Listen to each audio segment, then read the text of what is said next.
Chapter 16. Giff Naylor joined Rayburn as he stepped out of the restaurant after getting his dinner.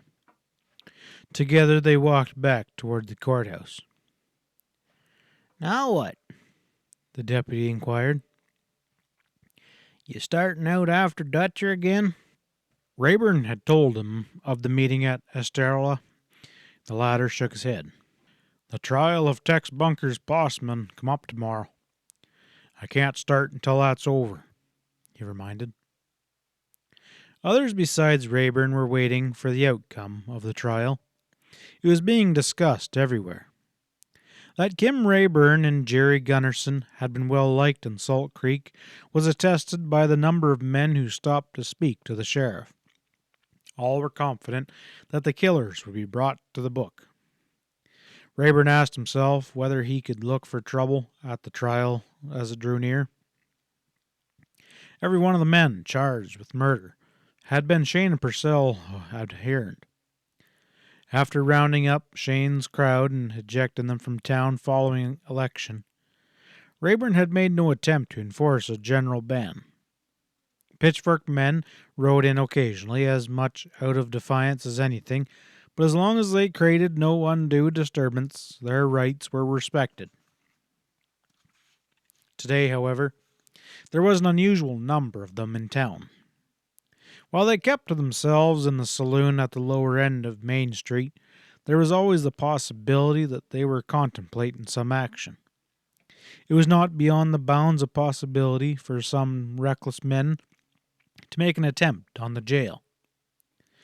Late in the afternoon, Jim Worth rode into town on a lathered horse and hurried to the sheriff's office. Rayburn was there. He had dispatched the deputy on an errand into the hills and was waiting to learn what had been accomplished. "You found him?" he opened up when Worthy came in, adding, "Reckon you wouldn't be back without bringing him with you." To his surprise, Worth shook his head grimly. "Romero'll never testify for you at that trial, Clark," he told him flatly. "What do you mean?" Rayburn stiffened. The Mexican woodcutter was the star witness for the prosecution in the coming trial.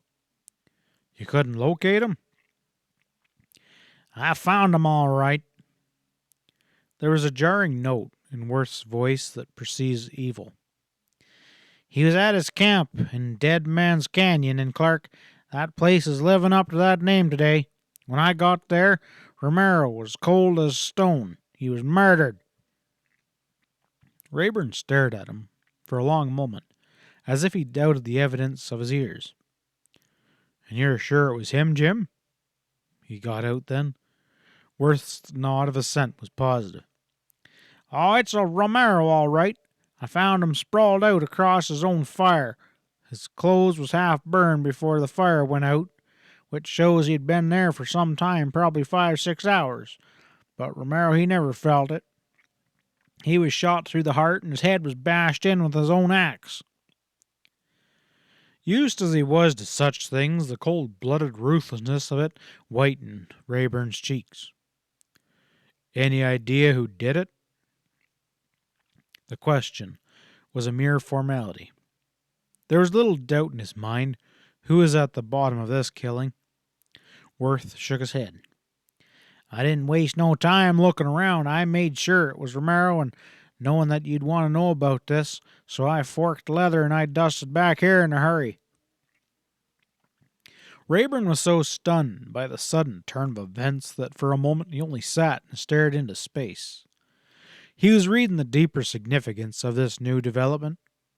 The entire case for the prosecuting attorney against those men in those cells awaiting trial had depended upon Romero's testimony. He alone had witnessed the shooting of Kim and Jerry Gunnerson on the Rail S. Without him, Rayburn knew the guilty men could never be brought to account. With the counter evidence they could bring to bear, the charges against them would fall to the ground. It was a bitter dose, coming suddenly after Rayburn had well over a year waited. But he was not inclined to accept defeat supinely. Scraping to his feet, he grunted. Let's go riding out there." They lost no time in getting started. Deadman Canyon lay on a portion of old Bar 88 range. Time had been before Cass Gunnarson's untimely passing, when he would have roared like a bullet hearing that the woodcutters were into his timber. But all that had been changed. The great ranch had been cut up into several smaller spreads, and the canyon breaks in the hills, of which Deadman was one, remained unclaimed by anyone. The woodcutters had drifted in there to save the long haul from higher country. Romero had elected to work not more than a mile or so from the canyon's mouth, and dusk fell before Rayburn and Worth reached their objective. Early dark thickened, and the stars gleamed in the thin, clear air. Later in the sky brightened at one point on the eastern horizon as if to a false dawn. After a few minutes of the moon, almost at full, it soared up. It was looking down through the steep pine and cedar-grown slopes when they entered the canyon's mouth. Jim Worth led the way to Romero's camp. There was a fire. Several other Mexican woodcutters were there, badly frightened. They had arrived after Worth had come and gone, and knew nothing of his discovery of the murdered man. Their spokesman attempted to tell Rayburn how one of them had found Romero, at the same time professing ignorance on how he had been killed. Plainly the men feared that he or his companions might be accused, and seemed relieved when Rayburn waved them aside with a scant ceremony. "They probably trampled all the sign that might have been here," Worth grumbled. He was right. Any evidence of the perpetrators of the grisly deed had been obliterated. Rayburn and Worth had their careful look at Romero's body, and then, staring at the fire, they circled the spot in ever-widening loops until the canyon had been ranged from side to side, and there was nothing. No marks whatsoever to be shown, for the Mexican had been bushwhacked, and by whom. Rayburn scarcely needed to be assured of the answer to the last half of the riddle, however. There was no shadow of doubt in his mind who had killed Romero and why. That Worth had followed his thoughts accurately enough, he proved when he said, "We could just ride over to Pitchfork and shove this down Shane's throat." "That's right," Rayburn agreed dryly, "but it wouldn't get us anywhere." All that remained to be done was to question the Mexicans. Rayburn got little satisfaction there, and then soon gave up. "Well, might as well go back to town," he told Worth. Dawn was not far off when they reached Salt Creek. Rayburn rolled in for an hour's sleep, but he was up and about his duties long before the hour set for the trial. Word that Romero had been rubbed out had spread rapidly. Someone had seen to it that Wilkin Landis received the news. He found it sufficiently serious to bring him hurrying to the courthouse. It was not long before he and Henry Johnson, the district attorney, located Rayburn. "What's this about our star witness being found murdered, Rayburn?" Johnson demanded. He was a young fellow, thin, keen, and alert, and Rayburn met his look briefly. "It's true. Romero has been put beyond our reach, and no mistake about it." Tensely he explained what had happened, adding the meager results of his investigation. Johnson's displeasure grew as he listened. "Well, ain't that a fine note?" he exclaimed impatiently at the end. "Well, I'll never convict those men now."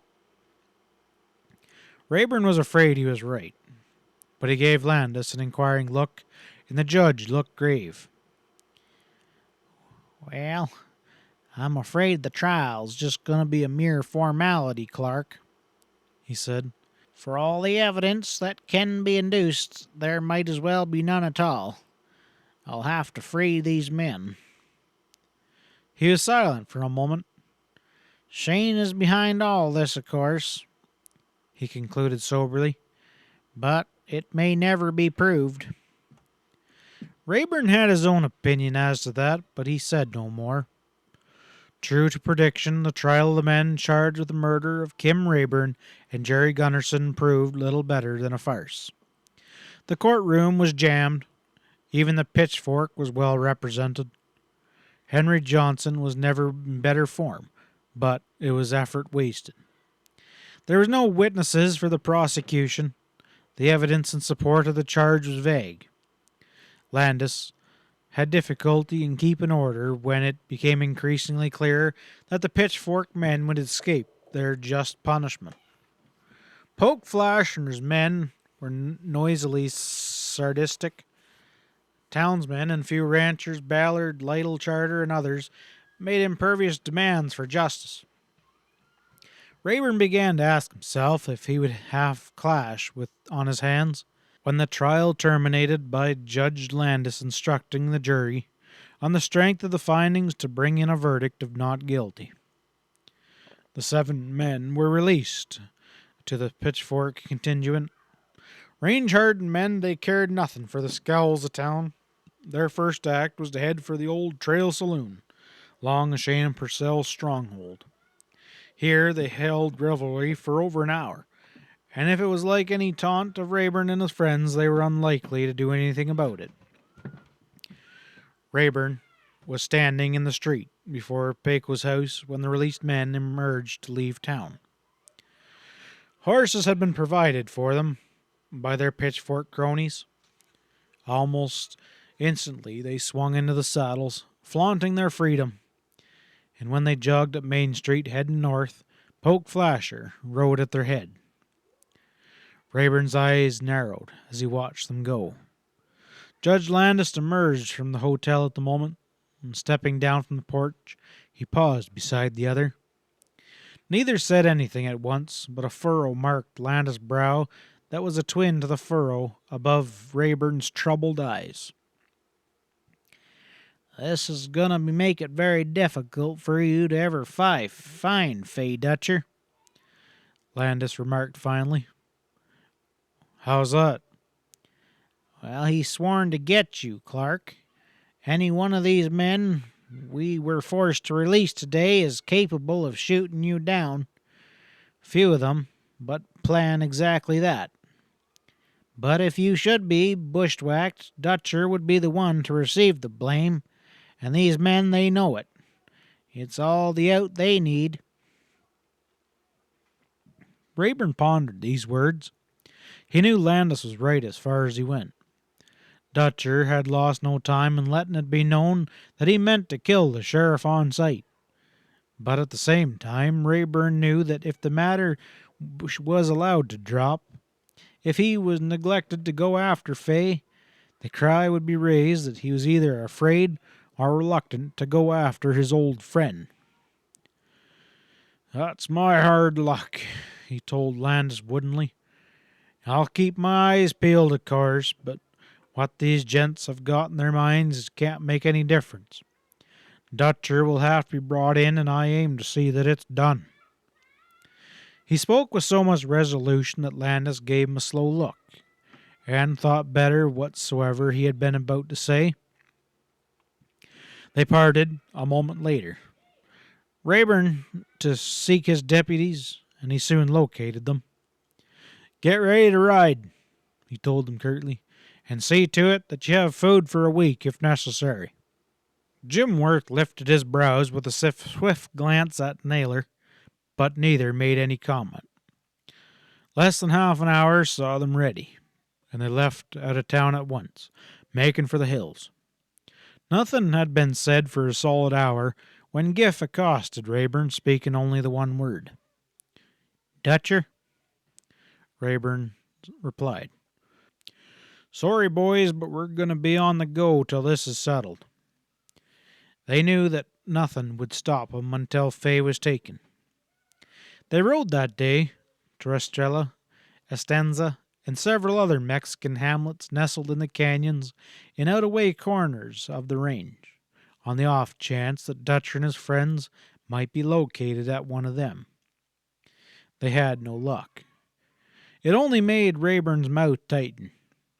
Not until that night's moon was old in the sky did he call a halt. I reckon at this rate you're figuring to snag Fay without losing any time about it, Jim Worth remarked as he rolled into his blankets, and Rayburn made no answer.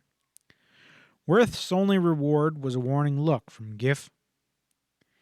Don't run away with the idea that he likes this job, and don't be rubbing it in any, Naylor murmured at the first opportunity. Clark's only doing what he has to, and I respect him for it.